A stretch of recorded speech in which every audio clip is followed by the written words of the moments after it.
The Secretary General. Recent comments by U.S. presidential candidate Donald Trump on NATO have raised concerns and criticism.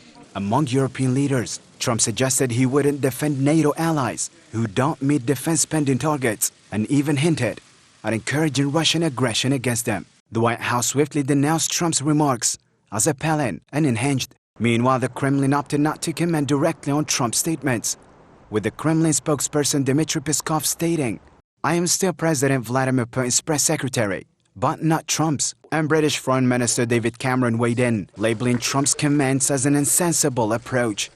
And actually NATO this year has got stronger, with Sweden and Finland joining. Of course we want all countries like us to spend 2%, but I think what was said was not a sensible approach. As apprehensions mounted over potential disengagement from Washington, Poland reaffirms the necessity of the partnership between Europe, NATO and the United States to tackle escalating security threats. I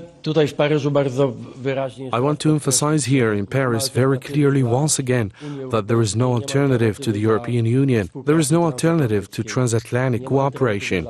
There is no alternative to NATO. Europe must become a safe continent, and this means that the European Union, France and Poland must become strong states ready to defend their own borders and territory.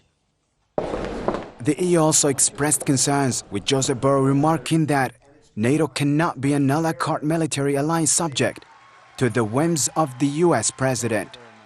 NATO cannot be an alliance a la carte. It exists or it not exist. Notably, Donald Trump remains the front-runner for the Republican nomination in the U.S. presidential race. With the election drawing closer, anxieties reverberate across the Western world, with some viewing it as a wake-up call for NATO members to bolster defense investments.